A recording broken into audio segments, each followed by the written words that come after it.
ये एक कोट है जो हमें पढ़ना चाहिए एक बार, या एक थॉट है जिसको मैंने इंटरनेट पे पढ़ा अभी कुछ दिन पहले। और ये सब हम सब इस बात से अवगत हैं कि कैसे हम स्टीरियोटाइप करते हैं लोगों को जेंडर के आधार पे, अलग अलग चीज़ों के आधार पे, उनके लुक्स, उनके बहुत सारी चीज़ों के आधार पे।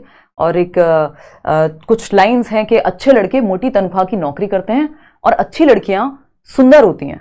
इससे अधिक और इससे परे हमारा समाज अच्छे होने को परिभाषित कर ही नहीं पाया, और शायद यही होते हुए हम देख रहे हैं। अभी कुछ दिन पहले रिजल्ट आया यूपी बोर्ड का, और ये चीज़ मुझे बड़ा मूव की। इनका इंटरव्यू जब मैंने देखा, जब उन्होंने कहा कि शायद कुछ कम नंबर आ जाते तो ठीक रहता, कि ज़्यादा लोगों की नज़र में नहीं आती, और ये सब जो आप मतलब मुझे बड़ा रिलेटेबल लगा। एक किस्सा मुझे याद आया अपनी ही लाइफ का, जो मैं आपके साथ शेयर करूंगी, कि कैसे सक्सेस जो एक खुशी की बात बननी चाहिए, कई बार हमारे लिए ऐसे ऐसे आयाम खोल देती है, ऐसे ऐसी चीज़ों पे हमें सोचने को मजबूर कर देती है जो शायद कहीं थी ही नहीं। उस सफलता तक पहुंचने में उन चीज़ों का कोई योगदान नहीं था, ना उन चीज़ों को कोई वैल्यू दी जानी चाहिए थी।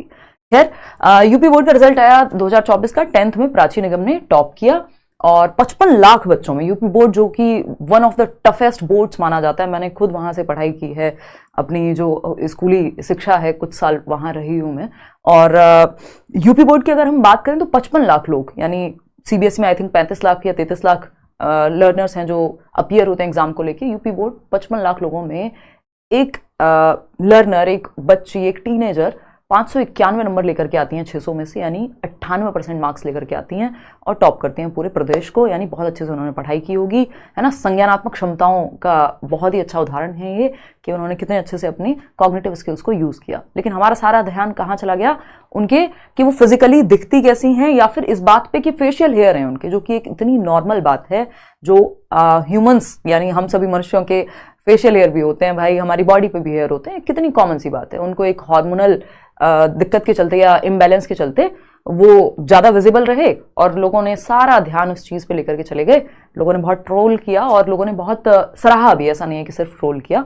बट एक शेविंग कंपनी ने तो ऐड तक चला दिया। मतलब हम इतने गिर गए हैं अब कि हम लोगों को डिफरेंट रूप में या देख ही नहीं सकते, इंसान को इंसान की तरह नहीं देख सकते हम। पहली बात तो जब ये रिजल्ट आया, ठीक है, आपको ऐसा देखना था कि यार एक व्यक्ति ने टॉप किया, एक पर्सन ने टॉप किया है, और वो फीमेल है, तो चलो बहुत अच्छी बात है, हमें आगे बढ़ावा देना चाहिए इस चीज को, इक्विटी की हम बात करते हैं। और लेकिन सारा ध्यान इस बात पे चला गया कि वो दिखती कैसी है, या फिर मुझे जब ये मैंने फर्स्ट टाइम पिक्चर देखी इनकी और न्यूज पढ़ी, मुझे सिर्फ इनोसेंस नजर आई उनके फेस पे। बाकी चीजों पे हमारा ध्यान क्यों है? एक टीनेजर, एक 15 साल का बच्चा जो 10वीं की पढ़ाई कर रहा है अपनी पूरी जान लगा करके, उस चीज में जब वो आगे निखर के अपने आप को ऊपर लेकर के आता है, और हम कैसे देखते हैं कि अच्छा जी इनके तो फेशियल हेयर हैं, अच्छा जी ये तो ऐसे दिखते हैं, ये रंग है। हम इंडिविजुअल डिफरेंसेस पढ़ते हैं, मैं आपके साथ डिस्कस करती हूँ इंडिविजुअल डिफरेंसेस, कि अगर हम सभी एक जैसे ही दिखने लगेंगे तो हम रोबोट्स हो जाएंगे, और वो जो ब्यूटी है हमारी वो खत्म हो जाएगी। नेचर ने हम सबको अलग बनाया है, और ये कितनी नॉर्मल बात है कि, और ऐसी चीजें हमने आज की डेट में सेट कर दी हैं। जब इन्होंने कहा कि 500, अभी ये अपने आप में बहुत बड़ा उदाहरण है ट्रोलिंग का, इवन मैं तो इसको बुलिंग ही कहूंगी। कि अभी रिसेंटली आईआईटी में मेरा एक सेमिनार था, आईआईटी दिल्ली में, और उस सेमिनार के बाद एक पेरेंट अपने बच्चे के साथ आए, वो 10th में ही पढ़ता था बच्चा, और बताया उन्होंने कि कैसे उस बच्चे की मदर भी उसी स्कूल में टीचर हैं, और इस चीज के लिए भी उस बच्चे को बुली किया जाता है। बहुत ज्यादा शेव उसको नहीं आती है अभी, या मतलब बिल्कुल नहीं आती है, वॉटेवर। इस बात पे भी जो क्लासमेट्स हैं, स्कूल में बच्चे हैं, वो बुली करते हैं उनको। तो मतलब ये सिर्फ जेंडर की बात नहीं है, यहाँ पे लड़कों को हम बुली करेंगे या लड़कों को हम ट्रोल करेंगे कल को कि तुम्हारी मूंछ नहीं आती है तो तुम लड़के नहीं हो, है ना। लड़कियों की अगर फेशियल हेयर हमें दिख रहे हैं तो हम कह रहे हैं तुम लड़की नहीं हो, या तुम अजीब दिख रहे हो। क्यों हम इस चीज पे इतने आइडेंटिफाइड हैं, इतने फोकस्ड हैं, कि बस हमें लगता है यही सबसे दुनिया की जरूरी चीज है, जबकि इतनी महत्वहीन चीज, मतलब मैं पर्सनली वैसे ही देखती हूं कि अगर आप अपने आप को एज अ पर्सन, अपने ब्रेन को, अपने कैरेक्टर को, अपनी वैल्यूज को बहुत अच्छा बना लें, तो बाकी सारी चीजें सेकेंडरी हैं, है ना। आप 10वीं क्लास के बच्चे से ये एक्सपेक्ट कर रहे हैं कि वो पूरा ग्रूमिंग सब करके आए, और वो भी कौन से स्टैंडर्ड्स, जो हमारे ब्यूटी स्टैंडर्ड्स जो बदलते रहते हैं, है ना कहीं ये चीजें प्रभावित होती हैं बॉलीवुड से, इंस्टाग्राम मॉडल से, इससे उससे। हमें लगता है यही है एकदम सेट क्राइटेरिया, इसके अलावा जो भी है वो अजीब है ना, या वो खराब है, वो सही तरीका नहीं है। तो ये बड़ी अपने आप में सोचने वाली बात है ना। इन्होंने कहा कि कि अगर मेरे कुछ नंबर कम आए होते तो शायद मैं उतनी नजर में नहीं आती, या ज्यादा लोग नहीं जानते या पहचानते, तो ठीक ही रहता। और ऐसा आपको लगता है? मतलब मैंने बहुत कम एज से काम करना शुरू किया, 19 साल से हम लोग यूट्यूब पे, मतलब एक पब्लिक प्लेटफॉर्म पे ही मैं भी डिस्कशन कर रही थी। और मुझे याद है कि जब आप थोड़ा सा नाम देखते हो लाइफ में, जब थोड़ा सा आप पैसा देखते हो, या सो कॉल्ड जो हम नेम फेम मनी की बात करते हैं, सक्सेस की बात करते हैं, उस चीज को देखते हो, हल्का सा टेस्ट करते हो, तो कई लोगों के ऐसे चेहरे आपको नजर आते हैं जो शायद आप देखना नहीं चाहते थे।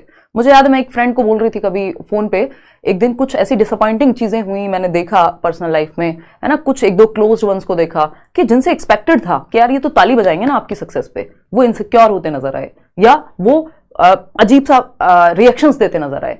तो आपको लगता है यार इससे तो इतना ये चीजें नहीं होती, अगर आप इस तरह से इतना अच्छा नहीं करते लाइफ में, तो ये आयाम, ये फेस, ये साइड तो आपको कभी देखने को ही नहीं मिलती कि ये एग्जिस्ट करती है इस व्यक्ति में। तो ऐसी चीजें होती हैं और ये बहुत डिसहार्टनिंग होती है। जबकि इंसान किसी चीज के लिए बहुत मेहनत करता है, जरूरी नहीं है कि वो सिर्फ नाम के लिए मेहनत कर रहा हो, या सिर्फ कि पूरा यूपी बोर्ड ही टॉप कर देना है। उन्होंने मेहनत की, मन लगा के मेहनत की, शिद्दत से काम किया, और उस चीज का उन्हें रिजल्ट मिला, और उस चीज पे हमें तालियां बजानी चाहिए थी। अप्रिशिएट करना कितना जरूरी है एक दूसरे को, इस बात को as teachers, as human being समझना, या एज अ सोसाइटी मेंबर समझना कोई बहुत मुश्किल काम नहीं है, है ना। हम बस एक दूसरे की टांग खींचने में लगे रहते हैं, जहां हमें मौका मिले कि किसी को हम लेबल कर दें, अपने बारे में अच्छा महसूस करना है। अगर किसी ने अच्छा किया है पढ़ाई में, तो हम उसको तो साइड कर देंगे, और हमारा ध्यान किस पे जाएगा, अच्छा इसमें कमी क्या निकालूं मैं, है ना, जबकि वो कमी है भी नहीं अगर देखा जाए तो। अगर हम देखें इस चीज पे, बड़ा मतलब कई बार लगता है अजीब। और ये चीज अभी कल परसों किसी ने मुझे टैग भी किया था इंस्टाग्राम पे, मैंने शेयर भी किया था कि ये वाली जो घटना है ये दर्शाती है कि आप कितने भी अच्छे हो, लोग सिर्फ आप में कमियां ढूंढने की कोशिश करते हैं, है ना। सारे लोग नहीं ऑफकोर्स, बट मेजर अगर हम देखें मेजरली, जब आपका नाम सामने नहीं आ रहा सोशल मीडिया पे, आप कौन हैं, कहां रहते हैं, आपका एड्रेस नहीं है ना, आपको पता है कोई डायरेक्ट कॉन्सिक्वेंस आपको भुगतना नहीं पड़ेगा, जस्ट आप टाइप करके कुछ भी चले जाएंगे। एक टीनेजर जो 15 साल की बच्ची है, उसके दिमाग पे इस चीज का क्या असर पड़ेगा। हमें पता है कि हम एडोलेसेंस में पढ़ाती हूँ किशोरावस्था, है ना, कि कैसे टीनेज में बच्चे जो है सेल्फ कॉन्शियस होते हैं, वो वैसे ही अपनी बॉडी इमेज को लेकर के बड़े कॉन्शियस रहते हैं। इतने सारे हार्मोनल चेंजेस, हर तरह के चेंजेस बॉडी में, दिमाग में हो रहे होते हैं, और अपने आप में ये बड़ा स्ट्रेस एंड स्टॉर्म का टाइम पीरियड हम कहते हैं कि तनाव एवं तूफान का काल है जो आपका एडोलेसेंस है, किशोरावस्था है। और इसमें आइडेंटिटी क्राइसिस होते हैं, व्यक्ति अपनी पहचान ढूंढ रहा होता है। ये सबको चलते हुए, ये सबके बावजूद एक व्यक्ति है जो अपने ऊपर मेहनत कर रहा है, जो अपने दिमाग को ब्यूटीफुल बना रहा है, जिसको इंजीनियर बनना है। मैंने इनका इंटरव्यू देखा, है ना। क्या ये दुनिया सिर्फ ब्यूटी से ही चल रही है ना। एक आयाम है, सारी चीजों की अपनी एक महत्ता है। अभी ये कैमरा से मैं आपके सामने बात कर पा रही हूँ, ये बोर्ड पीछे है, लाखों लोग पढ़ते हैं, टीचर्स बनते हैं साल भर में, कितने सारे सिलेक्शंस होते हैं, कितनी सारी ब्यूटीफुल चीजें हो रही हैं इंटरनेट से या टेक्नोलॉजी से, या हम हॉस्पिटल से लेके, डॉक्टर्स से लेके, मतलब जो चीजें शायद पहले नहीं थी और आज हैं, हम लोगों की जान बचा पा रहे हैं, कुछ बेहतर चीजें कर पा रहे हैं। ये क्या सिर्फ सुंदर बन के घूमने से हो गई चीजें, है ना, कि हम वेल ग्रूम्ड होके घूम रहे हैं इसलिए हो गई। किसी ने तो दिमाग लगाया होगा। डॉक्टर एपीजे अब्दुल कलाम को याद कीजिए, मतलब ऐसे कितने लोगों की आपको कहानी देखने को मिलेगी कि कितनी सरलता से वो अपने काम में ही डूबे हुए थे। इंसान को इंपॉर्टेंस ही नजर नहीं आती उस समय पे। और क्यों हम हर चीज पे एक ही टाइम पे हम एक्सपेक्ट भी क्यों कर रहे हैं कि एक 15 साल का बच्चा, आप खुद देखिए ना, आज से 20 साल पहले, 25 साल पहले हमने अपने घरों की महिलाओं को या अपनी मम्मियों को, अपनी चाचियों को कितना देखा है। मैं गांव में रही हूं, कितना देखा है कि वो ब्यूटी पार्लर जाकर के और वो पूरा थ्रेडिंग करा रही हैं या कुछ और करा रही हैं, पर लिप्स करा रही हैं एंड ऑल, या वो फेशियल करा रही हैं। कितना देखा है हमने। ये एकदम नॉर्मल बात थी, सब सहज रूप से रहते थे अपना, और हमने उन्हें संघर्ष करते हुए देखा है। हमने उन्हें हमारे लिए कि हम बेहतर पढ़ लें, वो स्ट्रगल कर लें, अगर वो पढ़ाई कर रही थी उस समय तो ये सब चीजें हमने देखी हैं। हमने ये थोड़ी देखा है कि ये बिल्कुल नेसेसिटी हो गई हमारे लिए। और कितनी देर लगती है ये सब चीजों को चेंज करने में। मतलब अभी मुझे याद है, मैंने पहली बार जिंदगी में लहंगा पहना, 2 घंटे लगे मुझे वो लहंगा खरीदने में। और बट उस लहंगे को खरीदने के लिए कि मैं उस बजट का लहंगा ले पाऊं, उसके लिए मुझे सालों की मेहनत लगी है। हालांकि मेरा पर्पस ये बिल्कुल भी नहीं था कि मैं लहंगा लूंगी एक दिन इसलिए मैं काम कर रही हूं, but I am sure you are getting the point कि मैं कहना क्या चाह रही हूं। कितनी देर लगती है ये सब चीजें करने में।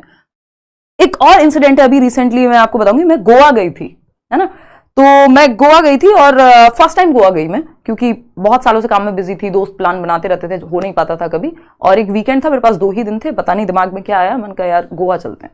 ठीक, तो मैंने एक टीम मेंबर को बोला, मम्मी को बोला कि मैंने कहा ठीक है मैं जा रही हूँ। और वो जस्ट 2 घंटे पहले डिसाइड हुआ, 2 या 4 घंटे पहले। 2 घंटे पहले फ्लाइट में पहुंचना होता है, रात को 12 बजे डिसाइड किया, 2 बजे निकल गए, 4 बजे की फ्लाइट थी सुबह। ठीक, कोई कपड़े नहीं, कुछ नहीं, कोई प्लानिंग नहीं, कहाँ रुकेंगे सब वहीं देखेंगे जाकर के। तो मैं गई और हम लोग स्टे किया जहां भी होटल मिला जिस तरह से, और वहां जाके मैंने कुछ शॉर्ट्स वगैरह खरीदे। गोवा में पता ही है आपको मौसम, और मेरे पास मैंने कुछ प्लान किया नहीं था, तो शॉर्ट्स ले लिए 2, और मैं शॉर्ट पहन के टी शर्ट पहन के आराम से घूम रही थी। और मैं गई, अगोडा फोर्ट है वहां, है ना, ताज होटल है उसके सामने बिल्कुल अगोडा फोर्ट है। तो बिल्कुल अर्ली मॉर्निंग में निकल करके सामने होटल से सामने देखा, और ऐसे ही देखने वहां समुद्र को देखते हुए बड़ा अच्छा लगता है। तो मैं और मेरे एक टीम मेंबर हम लोग साथ में थे, और मैं ऐसे ही देख रही हूँ वेव्स को। तो थोड़ी देर बाद क्या होता है, अर्ली मॉर्निंग है, ज्यादा अभी दिन भी नहीं हुआ, एक कपल आते हैं और उनके साथ उनकी वाइफ ही थी ऑफ कोर्स। तो वो साइड से ऐसे निकल के जाते हैं, या मतलब मैं वापस आ रही हूँ और वो इधर से जा रहे हैं, और ये क्रॉस करते हुए उन्होंने देखा मेरे शॉर्ट्स की तरफ, अब ऑफ कोर्स, और उन्हें दिखा कि वैक्स नहीं कराई हुई है मैंने, और वो लुक्स जो उन्होंने दिए, मतलब आप सेंसिटिव होते हो एनवायरमेंट को लेकर के, और मैं इतने सारे लोगों से मिलती हूँ तो आप और सेंसिटिव हो जाते हो, तो आपको आइडिया लग जाता है कि साइड से, मतलब वो लुक उन्होंने जो दिया प्रॉपर, पहले पैरों को देख के, मेरे टांगों को देख करके, और फिर मुझे देख करके, मतलब वो दिखा मुझे, मतलब सेंस कर पाते हो आप, और बहुत सारे लोग इस बात से रिलेट कर पाएंगे कि ये नॉर्मल बात है, आपको पता लग जाता है सामने वाले के अजीब से रिएक्शन पे या बहुत अच्छे रिएक्शन पे भी। तो मुझे एक पल को ये लगा कि यार ये, आज इवन मैं मजाक में अपनी एक फ्रेंड से कह रही थी सुबह नाश्ते पे कि यार मतलब मैं ये बात, मेरे दिमाग में ये बात रह गई, और जबकि मैं उतनी कमजोर दिमाग की इंसान नहीं हूं कि मेरे को बहुत ज्यादा फर्क पड़े उस चीज को साथ लेके, बट मुझे ये इस बारे में नहीं कि मुझे अपने बारे में खराब लगा, बट मुझे ये लगा कि यार हम कितनी सुपरफिशियल चीजों पे इतने फोकस्ड है, ना हमें बैक स्टोरी पता है ना हमें कुछ पता है, किसी चीज के बारे में नहीं पता है, बस हमें लेबल करते रहना है चीजों को, लोगों को, है ना, और लेबल ही करना है तो मतलब फिर तो हम सब एक दूसरे को लेबल करेंगे, है ना। मैं उसको कह भी रही थी अपनी एक फ्रेंड को आज सुबह कि यार मतलब सबका बॉडी टाइप होता है ना, तो मैंने कहा यार इतने तो मतलब हेयर है ही नहीं, अगर मैं देखूं उस हिसाब से इतने विजिबल नहीं है, जो मेरी टांगों पे बाल हैं वो इतने विजिबल नहीं है कि किसी का ध्यान ऐसे पर्टिकुलरली कोई जाते हुए रास्ता क्रॉस करते हुए देखे और उसकी नजर पड़े और वो इतना अजीब रिएक्शन दे, मतलब उतने तो है भी नहीं। मैं उस सेंस में उससे मजाक कर रही थी और वो भी हंसी इस बात पे। तो कई बार ना मतलब हमारा इतनी माइन्यूट चीजों पर ध्यान है, अगर उनसे पूछा जाए बैठ करके कि मैडम ये जो रुकी हुई है होटल में, खर्चा किसने दिया है, पति या फिर किसी और ने, आपने दिया है, तो ये कई बार, या आप जीवन में क्या कर रही हैं, कुछ और ऐसे 4-5 सवाल, क्योंकि जज करना है, हम एक दूसरे को जज ही करते रहें अगर हम सिर्फ जजमेंट पे जिएंगे तो। इंसान को इंसान समझना बंद कर दें, पहले हम उसके जेंडर पे जाएं, हम उसके लुक्स पे जाएं, वो क्या करता है, कितना कमाता है, इन चीजों पे जाएं, तो ये अपने आप में बहुत सैड रियलिटी है ना। और जैसा मैंने बताया कि ये कितनी बड़ी अपने आप में समस्या है कि जो मेरे को याद है आईआईटी में एक पेरेंट आए थे और उनके साथ बच्चा आया था, तो वो बता रहे थे कि कैसे उसको ये चीज डेली बेसिस पे फेस करनी पड़ती है ना, कि मान लो हम हर चीज में बस लेबल करते रहेंगे, लड़के हैं तो वो ऐसे दिखने चाहिए, लड़कियां हैं तो सर्टेन टाइप से दिखनी चाहिए, और ये अपने आप में बहुत ही सैड रियलिटी है ना। जब जिसका जो मन करे वो कर सकता है चीजें, मतलब ग्रूमिंग की अगर हम बात करें तो किसने कह दिया यही उम्र है ग्रूमिंग की, भाई जब आप पढ़ने में बिजी होते हो, मेरी एक फ्रेंड है अभी वो यूपीएससी की तैयारी कर रही है, या मैं इतने सालों तक काम में बिजी थी, मेरा ध्यान भी नहीं जाता उस तरफ, मुझे वो प्रायोरिटी भी नहीं लगती, मुझे वो मेरा आइडेंटिफिकेशन, मेरी आइडेंटिटी नहीं है ये कि मैं कितनी सुंदर दिख रही हूं। मुझे पता है यार ठीक है आप थोड़ा सा ग्रूम करोगे तो थोड़े बेहतर दिख जाओगे, है ना, लेकिन दैट डजंट मीन के मैं वही हूं। एक और मेरे को इंसिडेंट याद आ रहा है, जैसे मैंने जिंदगी में कभी मेकअप नहीं किया उस तरह से, और मेरी सिस्टर की अभी शादी हुई है रिसेंटली, तो उनकी सगाई में मैं दीदी के साथ गई थी, उनको मेकअप कराना था पार्लर में, और मैं उनके साथ गई। तो मैंने सोचा ठीक है, मेरी एक फ्रेंड ने कहा यार एचडी मेकअप करा के देखना, और वो ऐसा होता है कि वो दिखता नहीं है, तो ठीक है इस तरह की बातें होती हैं। मैंने ठीक है यार ट्राई करते हैं, कोई बात नहीं, पहली शादी है घर में, या जिस चीज को लेके बहुत इंतजार करता है इंसान, मैंने ठीक है यार देखते हैं चलो। तो मैंने कराया मेकअप वहां पे जाके, उन्होंने अच्छे से मेकअप किया, बढ़िया सीनियर आर्टिस्ट ने, सारी चीजें हुई, और वो मुझे अजीब लगा, मुझे लगा ही नहीं है मैं हूं, जबकि उन्होंने जितना वो कम कर सकते थे या वॉटेवर, मुझे लगा ही नहीं कि मैं हूं, मेरे फेस की इनोसेंस गायब हो गई। तो वो पर्सनल चॉइस का मामला है ना, इंडिविजुअल डिफरेंसेस हैं, जरूरी नहीं है ना अगर मुझे दूध पसंद है तो आपको भी दूध ही पसंद होगा, हो सकता है किसी को जूस पसंद हो। कितनी बेसिक सी बात है, कितना मुश्किल है ये समझ पाना, लेकिन हम सिर्फ इन बातों को किताबों तक छोड़ देते हैं, रियलिटी में हम किस पे क्या इंपैक्ट डाल रहे हैं ये हमें पता ही नहीं है। तो ये अपने आप में बड़ी चीजें हो जाती हैं कि इन चीजों पे हम ध्यान दें, है ना, कि मतलब तो हाँ वो मैंने मेकअप कराया और मुझे वो पसंद नहीं आया, और मैंने बोला उनको कि मैं मतलब नहीं कराऊंगी, मेरे को समझ आ गया, अब आगे के लिए भी क्लियर हो गया कि मेरे को मेकअप नहीं कराना है, और मुझे मैं ही फील नहीं हो रही थी, मुझे लग रहा था यार मैं तो ठीक दिखती हूँ, खुद को तो पसंद हूं मैं, क्या दिक्कत है। फिर वहां पे उन्होंने एक और बंदे को भेजा, 3-4 लोग आए, अलग अलग तरह से उन्होंने बातें की। उनको ये बात इतनी एबनॉर्मल लग रही थी कि मतलब आप मेकअप नहीं करते हो या मेकअप नहीं कराओगे बिल्कुल, आज तो आपकी सिस्टर की एंगेजमेंट है, ये है वो है। उन्होंने कम करने का ट्राई किया, उससे जो भी निकाल सकते थे वो किया। मुझे नहीं पसंद आया, मेरे को पता था मुझे नहीं जमेगा, क्लैरिटी आ गई थी एक बार करा के, तो वो मैंने हटवाया। हालांकि खैर उन्होंने फिर वो चार्ज वार्ज नहीं किया एंड में, और बट मतलब आई वॉज तो रेडी कि ठीक है भाई क्या होगा से, मतलब क्या ही फर्क पड़ता है, ठीक है ले लेना पैसे, बट ये हटा दो, ये नहीं चाहिए, है ना। तो लेकिन ये चीज हम नॉर्मल क्यों नहीं ले पाते, हम नॉर्मलाइज क्यों नहीं कर रहे इन चीजों को, कि मान लीजिए 15 साल की 25 की भी होती है और इनकी चॉइस है कि यार मैं, क्योंकि 10वीं की पढ़ाई कर रही थी वो, किसी ब्यूटी, हमने न्यूज क्या थी कि एक लड़की ने टॉप किया यूपी बोर्ड को, 55 लाख लोगों में रैंक 1 लेकर के आई, बहुत अच्छे से नंबर लाए, और सीतापुर से, ये न्यूज थी। इनका नाम प्राची निगम है। लोगों का ध्यान किस बात पे चला गया, अरे भाई इनके तो फेशियल हेयर हैं। न्यूज किस बारे में थी, किसी बच्चे ने पढ़ाई में बहुत अच्छा किया है, एकाग्रता लगती है उसमें, मेहनत लगती है उसमें, है ना। और एक सीतापुर से, एक जगह से, एक यूपी के एक डिस्ट्रिक्ट से उन्होंने टॉप किया, ये पूरे यूपी को टॉप किया 55 लाख लोगों में, ये न्यूज थी। हमने मुद्दा ही भटका दिया। लोगों ने कैसे समझा इसको कि एक ब्यूटी कॉन्टेस्ट में कोई गया था और वहां फेशियल हेयर के साथ चला गया या चली गई, बताओ कितना अजीब बात है। हमने इसको ऐसे ट्रांसलेट कर लिया, जबकि ये कौन सा कंपटीशन था, ये कोई बॉलीवुड मूवी थी, ये क्या था, मतलब कुछ था ही नहीं उस तरह का जहां हमें ये सब सोचने की भी जरूरत थी।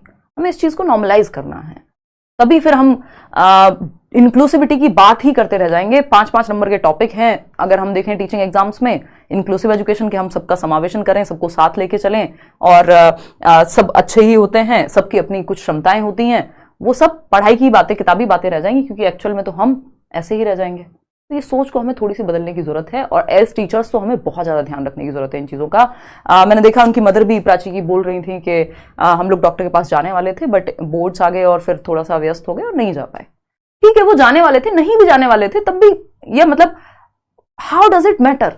न्यूज थी बच्चे के टॉप करने के बारे में, हमने उसको बना दिया कि एक बच्ची ब्यूटी कॉन्टेस्ट में गई थी और वहां वो उन स्टैंडर्ड्स में फिट नहीं हो रही थी जो वहां की डिमांड है, जबकि एग्जाम की डिमांड थी पढ़ाई, वो उन्होंने की थी।